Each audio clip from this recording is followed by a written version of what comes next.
What's going on, world? Jack of all spades CLT, back like the Undertaker. I am the beloved one. To my left, Pride of Africa, Ken Wabibi. It's your boy, Pride of Africa. Shout out to Cabo Verde. Cabo Verde. Yes, y'all. You don't stop. To the right, Banks on the beat. That me. Blue Water Banks on the beat. Shout out Cabo. I'm gonna shout out Cabo Fish Taco. Hey. And Fat Boy Tires. Noted. It's been a minute. Shark Tacos was hitting. Shout out Fat Boy Tires. Come on now, 3700. Go to Wilkinson Boulevard. Yes, sir. And today, our special guest is the commissioner of our fantasy football league. And now, if you know me, you know I was born in England, but I got adopted by a family from Ecuador. We got my brother, Robert Mendoza, today. What's up, everyone? Yeah, DJ's from Esmeraldas. Esmeraldas. He's from Esmeraldas. Toda gente negrito, you know what I mean? Yep. Appreciate you guys having me on here today. Hey, no doubt. Okay. Is that my part? Yes. Week on, week off. But yeah, we got to start this off, man. We typically give our guests their flowers. So your flowers, you've been our fantasy football commissioner since 2001. Yep, been a long time, man. In and out, different players. We've grown up a lot, though. We've started out with like 6 teams. Yeah. And now we got up to 14 last year. This year's a little down year due to Corona, but everything else, it's been bigger. A lot of people coming back and stuff like that. So it's been a good time. That's almost 20 years. How old are you, dog? I can say I'm 35, man. I'm a young 35. Oh, yeah, definitely young. Still halfway through my life, I think. I like to say. And continuing through the flowers, a platinum level player with a 56.5 winning percentage. Yep. Don't sound too good, but I like the platinum part of it. You're over 500, yeah, right? Over 500. That's what counts. Yeah. If you was an NFL coach, you get fired. But I mean, yeah, pretty much. Yeah, I'd be on my 8th team already. So yeah, but it's not bad. 56. That's pretty good. I didn't know that. I just know I was platinum, but I didn't know 56. That's all that matters. Senior Pharmacy Claims Supervisor, Cigna. Yep. Big up. Yep. Big up. Been there for 15 years this year. So Yeah. congrats. Congrats. That's big. And you just celebrated your 2-year wedding anniversary. Yes. Got We married got We ain't gonna play ourselves. Yeah. 2 weeks, 2 years last week. You have a beautiful wife, Catherine. You guys all were at my wedding, so Heck Yes. yeah. I think that might have been the last time I seen some of you since my wedding, but it was a good time. And I'm waiting for one of y'all to get married soon too. Keep waiting. Get the Keep waiting. Man, come We on. got somebody at the table close. Oh yeah, I heard. That's good, man. It's a wonderful thing. Yes, hey, it really is. Yeah, It just really Just is. wait for the invite to the party, man. That's all. Are you gonna be old Wabibi if that happens? Like, I don't know. I don't know not in which front one's of going the to show in-laws, up. you ain't- I don't know. I'm not going to pass. I was gonna say, I hope not, man. I'm gonna have to. You might not make it. Yeah. Call the wedding off, yo. I got to carry him. Weekend at Bernie's. We got the wedding. You'll be all right because I thought it was gonna be take a while. I thought I was gonna get drunk and messed up, but we had too much stuff to do by the time I was all over. Like I looked over and I had 2 drinks in my hand. I'm like, everybody's almost gone. Drinks are done. Bar closed. When bar closes, everybody's gone. So That's true. But I'm glad most people had a good time and no fights or anything like that. Yeah, no drama. Almost. Somebody got moss on the flowers, but we know. We're going to leave that alone. Forgot about that. Well, now, how did you get introduced to fantasy football? And did you know there was a $7 billion business? No, I didn't know that at all. I didn't know it was worth that much money. But Crazy. I started out like Bank said, 2001 was when I really started getting involved, especially in Yahoo. But I started out in 2000 in a website called Sandbox Games. I don't even know if it exists anymore. But I kind of went on there trying to get. They had sand dollars you can get. You can unlock jerseys and stuff like that. I was in high school, so I didn't have a job. So I was like, maybe I can get a Cowboy jersey or some kind of gear. So I started out there and really, really sucked. I think I picked mostly Dallas Cowboys on my team. Those were the bad years, when they had Quincy Carter, all those. Oh, my goodness. Julius Jones, I think Julian Randle or Julius Jones, so one of them. And so I really stunk that up. But that was usually when I started about 2000. I played even hockey.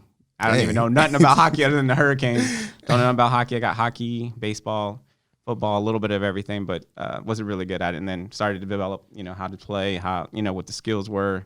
We didn't have YouTube or nothing like that, so I couldn't watch. Like now, you can watch YouTube podcasts, stuff like that to get better. But back then I was just on my own, Winging just it. like just like the Cowboys are all right, everybody else. So yeah, it was a long time ago. So Okay, so let's get some of these routine fantasy football questions out the way. So, who's your number one pick this year?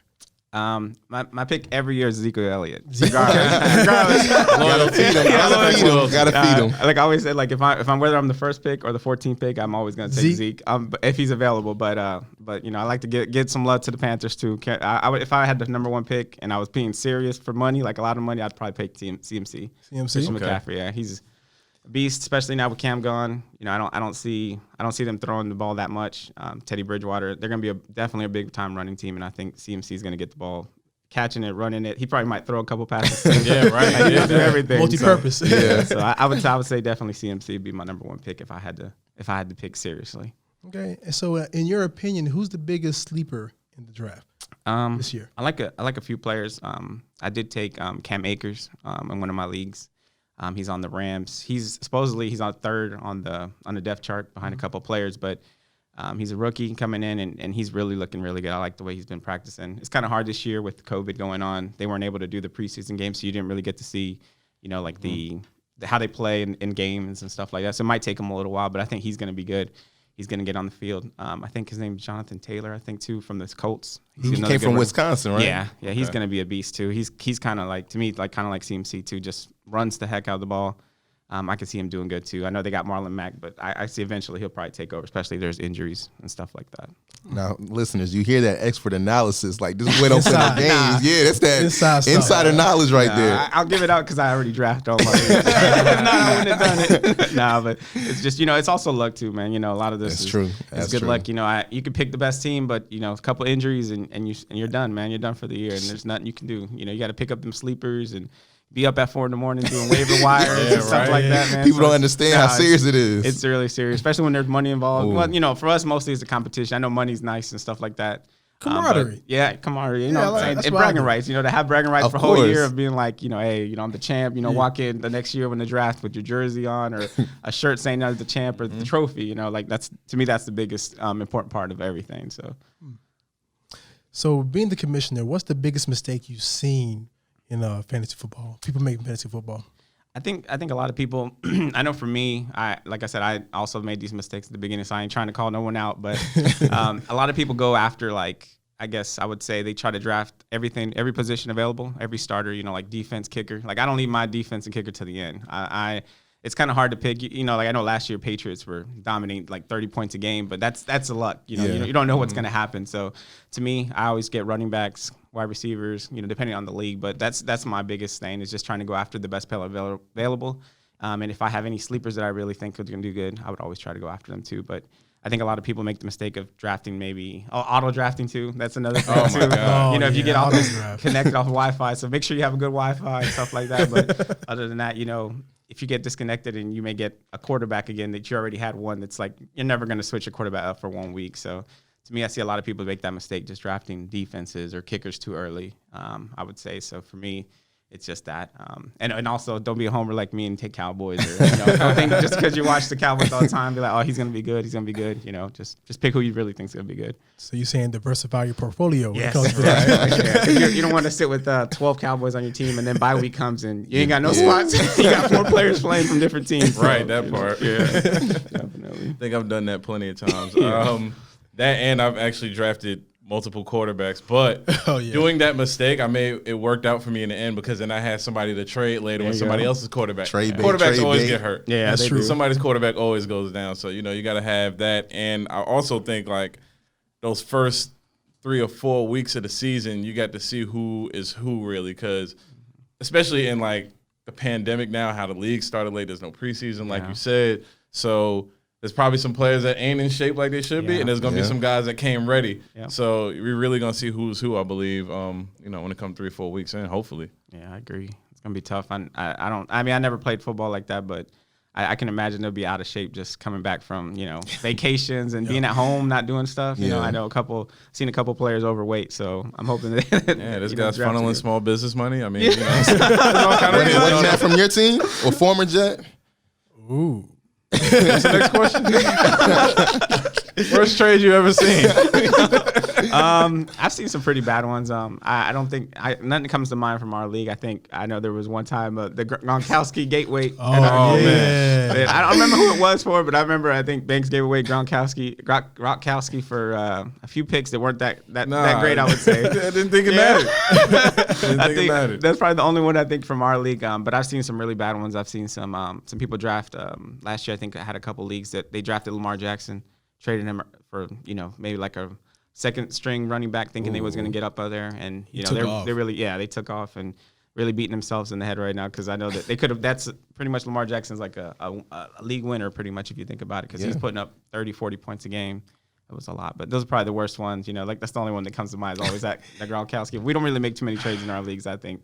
Overall, so trades get made, but then it's like nobody pays attention until after it gets approved. Right. And it's like, what? What happened here? You guys have to veto it. Yeah, right. And that's when you get all the fire. Everybody That's when that collusion and stuff goes in. Yeah, the worst part is Yahoo doesn't let me get you guys. Like if I vote, it's like automatically declined or accepted. So I can't put mine in and then wait for everyone else to vote. So I always try to wait, but sometimes you guys, like you said, everyone's got busy lives, so not everyone's on there like every day. Right. So when I do it, I'm like, oh man, I just declined the whole trade. No one else got an opinion, so I'll just go with it. So. All right, so moving on. Do you know the player that had the best fantasy football season ever? No, I think for me, I think it would have been either, for me, Michael Vick. I know he was a big time, type of guy that would run the ball, especially before when he was on the Falcons. Either him or LaDainian Tomlinson. I think LT. I know they always talk about his. I don't remember ever having him on a team, but I know he was a beast. One of the Chargers and everything like that. Yeah, well, you would be correct. It was LaDainian Tomlinson. Okay. So the year in question, he had 481.1 points. That's crazy. This man had 31 touchdowns. I believe it was 28 rushing and then 3 receiving, and then he had a total of 2,323 yards. Wow, that's unheard of. I believe it nowadays. was the 2007 year. So, yeah. Crazy. I could maybe CMC will shoot for it this year. What do you think? Oh, I hope so. Yeah, he probably could get up there. I mean, LT is a retired Jet at the same time. Just want to put that in there. We keep talking about the Jets on but and he off. made his name in San Diego. he did. I know that. If he didn't do that, we wouldn't have picked him up. We get players at the end of their time and give them money. Yeah, hey, just like the Raiders, we one and the same. That's why we both some terrible franchises. Right, exactly. My niggas. All right, so for folks who haven't played fantasy football or thinking about playing fantasy football or who are trying to understand fantasy football, can you explain the difference between PPR and standard leagues, and are there any other type of fantasy football leagues out there? Yeah, sure. I think I know we only do standard, just regular. I wish you would do PVR. I want I to. don't understand it to the Yeah. truth, so I'm trying. Yeah, I'm tuning in. So I do want to one day. I think it'll be good. It's much more challenging. The difference is, usually in standard league, more people pick running backs, things like that, quarterbacks. When it comes to PPR, you'll see a lot of people draft wide receivers because you get points per reception. That's what PPR means, points per reception. So we can set it up 0.5 or 1 point per reception. So that just making 10 catches a game, you get 10 points right there. On top of that, you get your yards and all that. So PPR is much challenger because you're trying to figure out which wide receiver is good. Which they have also running backs like CMC would be a good pick because he gets like 5 or 6 catches a game. So he gets 6 points right there, and then he has to run the ball, gets yards, touchdowns, all that. So PPR, you do see maybe 150-point games. I know normally in our leagues we see 80, 90, 100. It's a lot tougher. Okay. So PPR does have that involved in it, which is really it makes it more challenging, I think, to try to figure out who's also tight ends come into effect too because they catch the ball all the time too. And there is a lot more leagues. Believe me, there's one league that I do want us to try, but I think we need to get a more group base of people that always want to play is Dynasty League. I think that'll be fun to play. Would you keep the players? Keep your players. Yeah. You can keep all your players, and pretty much it's just the worst team gets the first pick. So you get the rookie. So the next year, if you for me this year, I would have gotten the second pick because I had the second worst record last year. I would have picked someone either CD Lamb or someone that I needed that I knew would have been a beast this year. Quarterback or wide receiver, whatever I needed. You got Lamb because he's on the Cowboys. I mean, I got to name. I'm name dropping a lot of Cowboys this year. So there's Dynasty. There's also the Keeper League. Keeper League's kind of like Dynasty, but you only get to keep 4 players, and then everyone else gets drafted the same way. Oh, I didn't even know that. Yeah, so that's pretty fun too. That helps you kind of stay intact. So it's like a year-round experience for you. You'll be paying attention to numbers the whole year because you're like, should I trade him? You can even trade under an off season and things like that. Then we do have here auction type league, which is much more. That's probably the most difficult league to me, I think. Auction league, you start out every year with $50, and during the draft there's no first pick, there's no anything like that. They just kind of rate the best players. So CMC would be up for bid right now. Everyone can put in a bid. You could put $20 if you really want. So it's actually real money you putting up. No. It's fake money. It's fake money. Yeah, okay. They keep track. I mean, unless you want to do it that way, that'd be crazy. That makes it more interesting. Yeah, if I'm the commissioner, I'll be a part of that. I'll check all that. That go towards the winnings, I guess. I guess. I'm investing in my team. There you go. Yeah. But that one's definitely difficult because you don't know what that person's gonna pick. Like DJ might put in $10 for McCaffrey and I deal 9.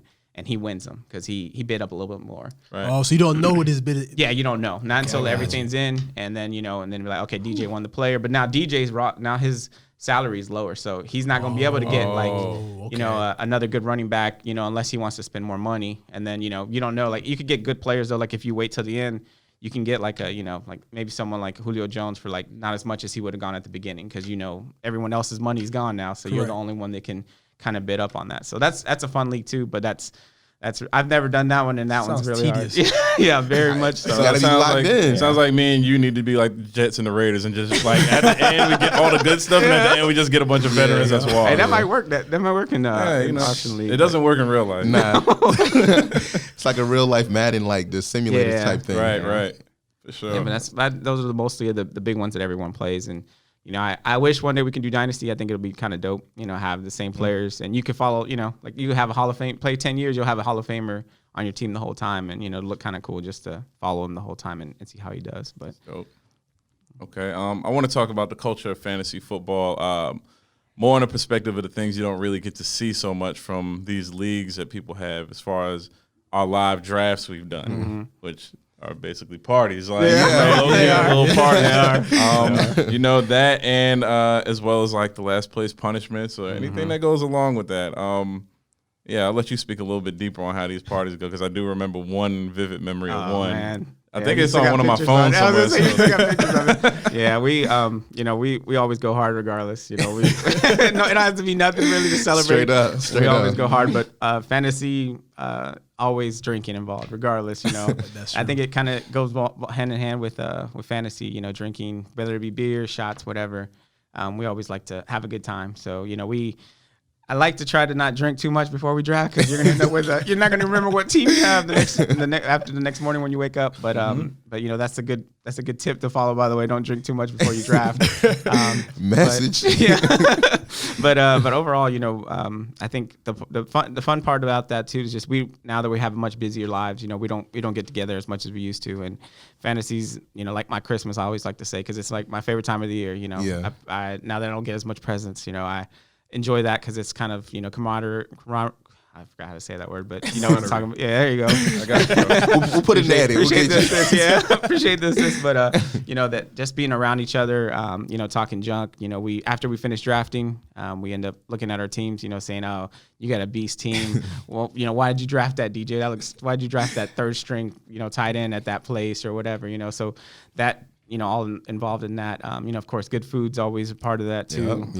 A lot of us, drink and eat good food at the end of that night, and usually ends up we draft around 2 hours, maybe 2 or 3 hours draft, and then we stay up till 3 a.m. drinking and talking junk. And Fellowship. Yeah, exactly. Yeah, pretty much. real. Yeah, and I like to, go a little bit further. I like to get the draft board so we can stick stickers straight up. You don't play no games. We appreciate that too. No, yeah, I think it's like fun. that. Yeah, it's kind of adds, and I know we've talked about that. I know Duck and I've talked about this in the future, just having like if we ever get to this place where we can have a conference. I know we can't stay up late there, but just having like a real thing, like everyone have a podium come up. Their war room. Yeah, like I'll come up and be like, hey, what's your pick? Give it to me in an envelope, read it, out loud. I know it's kind of corny, but it adds do it to for the first couple rounds. Yeah, after that, yeah. So I think that'll be kind of fun. But everything's involved. I've seen, I know everyone's now everything's on social media. I'm sure you guys have seen like all the different punishments. I know we haven't done any punishments yet. The only punishment we kind of do is whoever's in last place, they have to pay for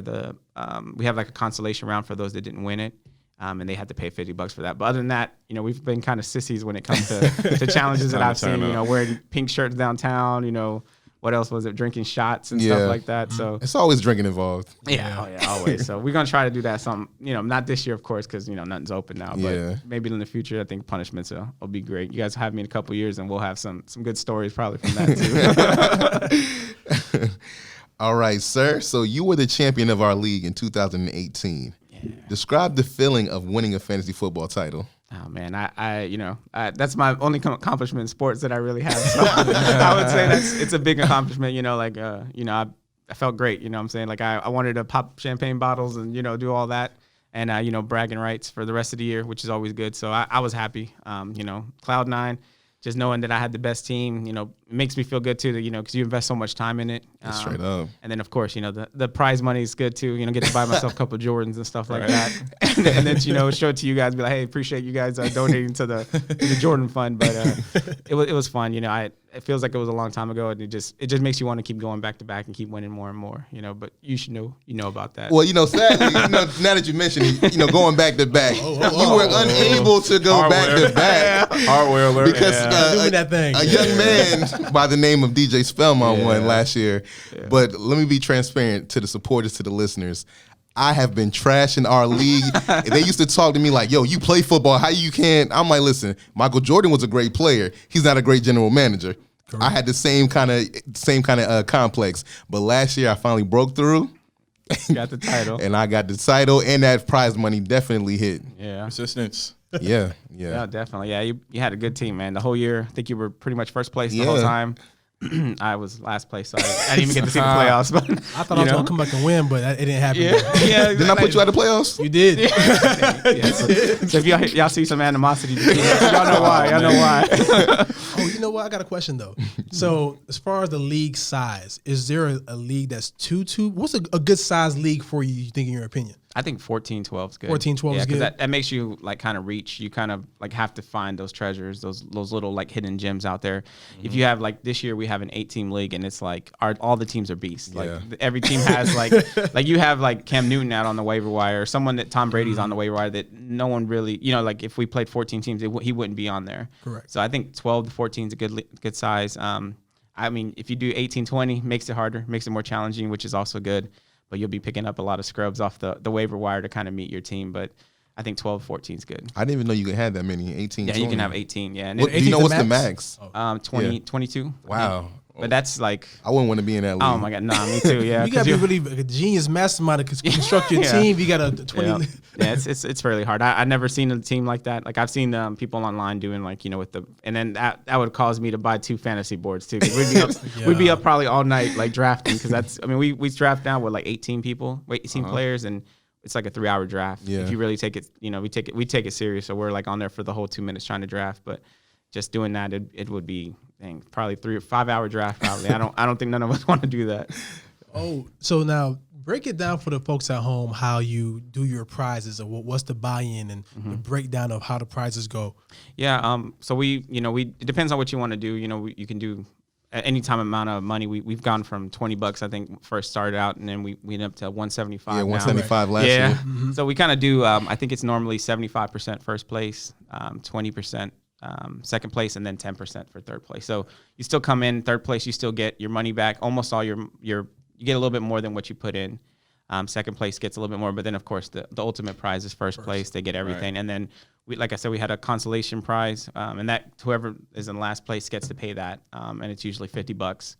So that way we can keep going. I know season ends 16 weeks, but fantasy, if you're out of the playoffs, yours kind of ends 13 unless we have a consolation round, which is what we do to kind of make it, okay, you get that last little bit of fantasy football in and a little bit of bragging rights. You don't get nothing but $50, but it's something, and you keep playing. So for me, I know I'm in 4 or 5 different leagues and stuff like that. So whatever fantasy I can get squeezed in, and knowing that this year we might have not almost have one, it makes it worth it. And it might not finish, but God willing. Yeah, right? That's true. You know, nothing but love for Rob, but we really just skipped over the fact that he said he was in last place last year. Yeah, man, that's tough, man. He's our guest. He's got to explain to us like what happened. What transpired? Yeah, we need some transparency on it. You know what it is, man. It's kind of credit to you guys. You know, you guys drafted much better. You know, like I kind of figured a running back would come down to me. I don't remember. I think I had 10th or 11th pick. Usually I can get a kind of decent running back. I went wide receiver my next pick. They didn't turn out good. I had a big injury too. I think I've done this 2 years in a row. I've been trusted in Jared McKinnon. Drafted him in like the 4th, 5th round. Got hurt. I heard Doug told me all the time too. One of our friends we hang out with too. He was like, "Don't get him. He's not gonna worth it." I didn't listen because you have your own. He's gonna be good this year. He's gonna bounce back. He was right. Torn ACL 2 years in a row, and so just a lot of bad moves. And then I didn't do any trades. I did go to the waiver wires, but like I said, some games my players just didn't perform. I always thought I had a good team. I think I also didn't have too many Cowboys on my team. I think that's probably what hurt me too. I always want to add that in there. But yeah, man, it's the worst place I've been in the last probably like 5 or 6 years. So it hurt. So I got to redeem myself this year. Exactly, redemption year. Yeah. There it is. For sure. One of our favorite TV shows to watch when fantasy football comes around, of course, is The League. Yep. Can you describe a little bit about this TV show? Oh man, I don't think I can't do it without going into mature. Well, we got explicit content on the podcast, so the League to me is up there with The Office. Office and The League are like my favorite shows of all time. I can't keep one apart. The League, it's basically a group of friends that also play fantasy. You have the one who doesn't care a lot about, which every league has that, like you have a player on the manager that's not really that into it. You have one that's diehard into it. You have one that's a trickster that tries to do the worst things to try to get players. You have one that's, who just does his gimmicky stuff to kind of win and things like that. And there's one that thinks he knows it all and he does not know nothing, right. So, and they go for a title every year. There's, it's a small league, but they, all seeing that, and if you play fantasy, you love that show because it gives you everything that you see in our own leagues. It's not as extreme as they are because they do go extreme even on the punishments, and they have a trophy called the Sheba. So we don't have a Sheba yet, so we got to create one. But they do go all far out. So I know that show ended a little while ago, but we still revisit it every year before we start drafting again because it's just so funny. And the punishments are hilarious. So, kind of thankful the league doesn't have we don't have our own version of a Rafi though. So. Oh yeah, you don't want that. Shoot. When people get drunk, I don't know. Yeah, everybody got a little Rafi. We got a couple of Rafis in our league. Well, if the listeners and the supporters and the people watching won't be able to tell, of course they can see you have your Dak Prescott jersey on. Yeah. So you are a diehard Cowboys fan. Yes, sir. Yep, definitely. Two-part question, I should say. First part. Why are y'all the most obnoxious fans ever? I wouldn't call us obnoxious. We just die hard, like you said. We're not obnoxious now. But they're synonyms now. I try to dress it up a little bit. I kind of like to go back to an example that me and my brother. He's a Panthers fan. And we've gone to the Cowboy Panther games when they come here, and thankfully, with the times that I've gone, we've won. So, I get to walk out the stadium, and all you hear is Dallas Cowboy players. Like you feel like it's a Dallas Cowboy stadium because. They're everywhere, it's pretty much spread everywhere. So half the stadium is. So when we're walking down the tunnels, I haven't been to Panther Stadium in a little while, but when you're walking down all the way down, all you hear is people chanting down as Cowboys. And then you see Panther fans pissed off because it's like, they lost. And on top of that, some of them are drunk and they're hearing the Cowboy fans. And I'm just smiling. That's the only time I take my, my sweater off when we're showing my Cowboys jersey. But we're just, I don't want to call it disillusional, but we think every year we're going to win it. Every year we have a great team. I would say, and I'm not just saying that because I do know we have a great team, but I feel like we have a good team, and always something happens. Jerry happens, Dak happens, Dez happens, whatever happens. Even though Dez still caught it, by the way. Shout out Green Bay Packers. Yeah, exactly, shout out the Packers on that meme. But we've had so many. I think that's what it is. Just that we won so many times in a row. We went back to back and things like that. We had 5 titles. No one else had 5 titles, I think, at that time. So we were the greatest. We're America's team still. I still feel like we are. I know Patriots are kind of up there too, and their name is kind of Patriot Realic. So kind of makes sense for them to be America's team. But we've been like that, and you know, we have those people that are Cowboy fans for life, so they're not going to get away from it. Like, I want my kids to be Cowboy fans. If not, then, you know, they're not going to be probably in the house for long. But yeah, we're just obnoxious like that, man. I don't think I've ever gone to a restaurant or something where they're Cowboy fans and you hear them screaming. Even if we're down 20 points and they score a touchdown, you hear them, woo, Cowboys, yeah, you know, about them Cowboys. Yeah, you always hear, how about them Cowboys? Yeah, exactly. Can we get your favorite Cowboys moment?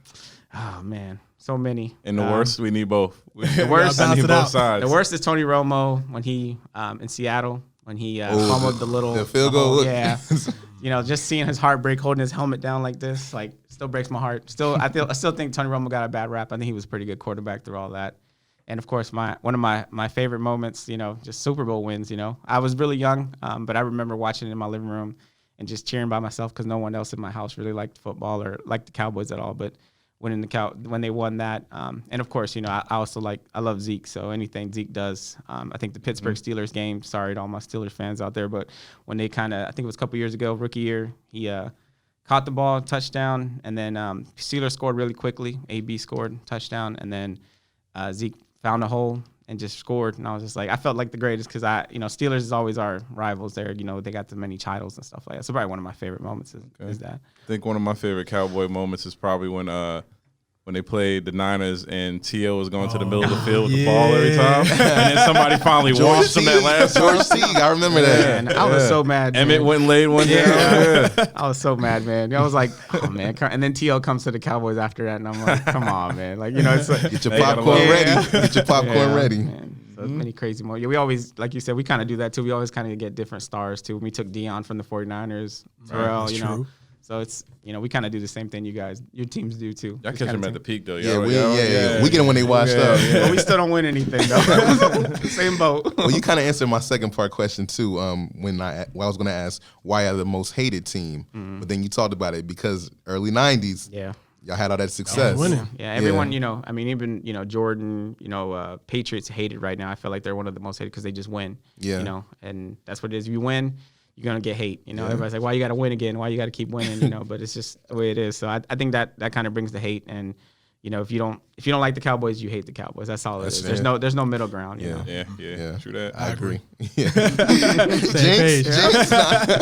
You guys have been there when y'all see me suffer at the bar when we're at the bar watching. Like, you know, we play it. The worst team I hate out of all the teams, you know, is the Giants. That's the worst team. I hate that team. NFC East. I hate that team. So when they won those Super Bowls and we would play them and we would beat them in the regular season, but then losing the playoffs, I'm like, man, this is the worst. So y'all seen me in my lowest, you know, at the bar, just wanting to go, you know, crash my car into a bridge or something because I was just so disappointed in the Cowboys. So, well, for those who don't know, Rob, you are a diehard Jordan head. Yep, for sure. Yeah, definitely. So, what is your favorite pair of J's? Dang, it's hard. Give us a number. Give us a number. That's like trying to ask me what my favorite kid is. I'd have to say everyone always say it, but I think 11s and 3s. That's what he got 11 on and there. 3s. Yeah, Live off today. Yeah, 11s. Yeah, I gravitate more. I'm older, so, you know, like I don't really like all the new like off-white stuff. I'll grant them, but I'll sell them. You know, I'll make them walk the plank, as one of my favorite YouTubers said. We'll make them walk the plank and sell them. I don't keep too many of them because it's just, you know, I'm older now. I don't really feel like walking around with, you know, pink shoes on or nothing like that. So can't really do it. But just 11s and especially 11 lows. Like I think not everyone likes them, but I think I have almost every colorway of 11 lows because it's just my favorite. You know, and then.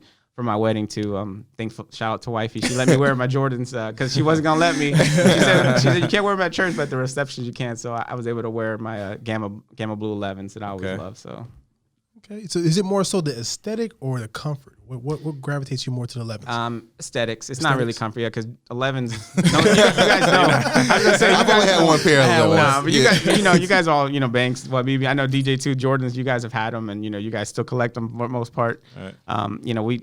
They're not comfortable at all. I remember walking through New York and I'm like, oh my God, I hate these shoes. I look cool, but you just hurt. So now they got Boost and React and all that stuff that's much more comfortable. So for me, it's just mostly that, and also just the history behind it. I grew up when Jordan was winning those 2-3-peats, and every shoe has a memory to me. I can remember when the flu game. I have the original, the other one with the sick face on it, and then the other one. So like just seeing that, like I remember watching that game. I remember being like, dang, like how's he even like walking? You know, he's crawling. Well, it's not called the flu game anymore. It's called what's called the pizza food poisoning game. Game. But, you know, just like shout out to Last Dance. Yeah, exactly. You know, and you know, the Last Dance too. You know, watching that, you know, to bring back a bunch of memories. Just like, oh, I remember having that, or I remember watching that game, and now I know what went behind scenes, stuff like that. So, what's the last pair of shoes you bought that weren't Jordans? I bought some for personal. Some hard bottoms? Nah. Some slippers? Weren't Jordans. I do have some Adidas that I bought to walk around in, like Adidas Boost. I got some of those. Still haven't bought a Yeezy. And then other than that, I think I bought some Nike Reacts also. Okay. But other than that, just I keep, like Drake says, checks over stripes. I'll try to stay over that, but, you know. Jordans for the look, Adidas for comfort. There you go. Yeah, exactly. Life balance. Yeah, life balance. Yeah, exactly. So what's the most exclusive pair of J's you have? Don't really got too much. I mean, I got a lot of old stuff. You know, like I got the original like cement. Well, not the original, but second waves of cement 3s. You know, the 4s, the bread 4s. I still got. The mines are like cracking all the way through. I also have, you know, like my first pair of Jordans, which was Jordan 11 lows. Of course, they have to be 11 lows. IEs, which are the ones that no one likes. But that was my first. You do? As long as you don't wear no crazy socks. Yeah. It's in the front. Yeah. So, and that was my first Jordan I ever got. So I have those still, and I have the few ones that come out after that too. I still have those. I did have a few. I had the Travis Scott 4s, but I sold those because, you know, everyone loves Travis Scott right now. Right. So, and I had some satin ones. And then I still do have bread 1s and royal ones too that I still keep, and those are probably the ones that everyone likes right now. But okay, yeah. Switching it back on to fantasy, right? Mm-hmm. What's your take on daily fantasy leagues? Well, you know, I like them. I'm playing one right now, actually. I don't think I'm doing too hot, but they're pretty cool. They're fun. Like you said, you know, playing fantasy if you're really involved in playing every day, you can play that, you know, and it's always fun to add, you know, a little bit of the money factor to it too. Always and that. See if always you can that. get a little extra bucks and continue to play. You know, it's definitely tough though, because you got to be right on top of it. Because, you know, some of these players, you pick them and then they run warm-ups and they get hurt, or they're not ready to go, or the coach scheme doesn't use it or anything like that. So they're fun. They're just really hard. I think the most I've ever won was probably like $14 on mine. And I've been playing for like 3 years, so that's not good. I invested a lot more than I've won, so but they're pretty fun. I like them. All right, so now we're getting to the favorite segment of the Jack of All Spades Nation, and that is Top 5 Dead or Alive. Shout out Jada Kiss. So, Robert Mendoza, what are the top 5 things that one would need to have a successful draft party? Oh, all right. Well, over everything, Wi-Fi. Like, good Wi-Fi. Good Wi-Fi at that. That's the number one thing. You know, you don't want to be in the middle of a pick and you know, get disconnected and draft, you know, some non-name person that you never wanted to draft. So I'd say good Wi-Fi. Of course, you know, beer, alcohol. You know, alcohol is a must. It's a must. Mandatory. It's a must. Makes the experience better. Also, with alcohol, I would say probably food. Some good food, regardless of, you know, what you guys like, or wings or pizza or the normal stuff like that. I'd say good friends. You know, good, have everyone there too. You know, I don't like when people auto draft. It messes up my draft. It messes up everybody else's draft. So just having everyone there, you know, talking junk, and, you know, you could just laugh at them when they pick something and look over at them and they're just like into their stuff. And then I think that was 4, right? Let's see. Can't think of anything else. Yeah, I don't know. I don't know. I guess just I don't know. I really don't know. I think that's 4. Yeah, he got 4. That's my 4. Well, I can add one. Make sure you don't park on a private street. So you're talking about Christian. That is true. I forgot about that. Yeah. Make sure you park in the right designated area. Yep, definitely. Yeah, because that was a bad experience. I think that was the longest draft I've ever been a part of. Because we had I missed out on that one. I didn't go to that one. Oh, yeah. I did my own. 3 people got told that night. It was crazy. Yeah, that's the night he was trying to talk to his Xbox and it wasn't working. I remember that too. Shout out Christian. Yeah, shout out Christian. The site of a lot of our drafts for sure. Yeah. All right, man. So, Jack of All Spades Nation, you have heard the wise words of Robert Mendoza, a.k.a. the Commish. Mm-hmm. So, Robert, I know you said you're only on Facebook. Are there any other social media platforms that people can find you. If they need insurance claims, where can they hit you up on Signal? Like I said, I'm not really big on social media, Yeah. so I kind of stay close. The ones that do know me, they have my contact. I'm a married man, so I can't, do that. So, but other than that, like I said, appreciate you guys having me, and you guys can find me on Facebook. Don't really check it, but if you want to hit me up on Facebook, I'm always on Facebook. Well, if y'all ever in the city, CLT 704-980, you might see this man out with the wifey. Yeah. My brother, once again, Robert Mendoza, like, y'all don't even understand. Like, the first day that I moved to Charlotte, I met this man. Like, and we've been cool ever since. So we go way back. Definitely. Yeah, we played soccer, I think, that first day. Yeah, man. Good times in it. So, Jack of All Spades Nation, it's about that time. Anchor.fm for all your streaming needs. But if you don't want to go to Anchor, you can go to Apple Podcasts, Spotify, SoundCloud, YouTube, and Google Podcasts. Of course, YouTube for the audio and the visuals. Jack of All Spades CLT on IG, Jack of All Spades on Facebook. We're kind of blowing up, man. It's kind of a big deal now, man. Y'all might want to get on this train before it gets too. Oh, Breaker. Yeah, Breaker. Lord. I got you, bro. I heart Breaker. But as always, I am the beloved one. It's YBB, Pride of Africa. Once again, shout out Cabo Verde. Cabo Verde. Every time you say that, I think fish tacos. Yeah. It about threw me off. It's time to eat that. We heard the pause. Blue Order Banks, Lloyd Whitfield Jr., Fat Boy Tires, all that. All right. And once again, we had the pleasure of speaking to my brother, Robert Mendoza. Thank you, sir, for being here for us. Thank you guys for having me, man. All right. Hopefully y'all learned something about fantasy football today. Hey, Stop being a sucker in the game. get into it. Yes, it's fun. But you know how we close this thing out. R.I.P. Fife Dog. Shout out a Tribe Called Quest. Tell your mother, tell your father, send a telegram. And we out.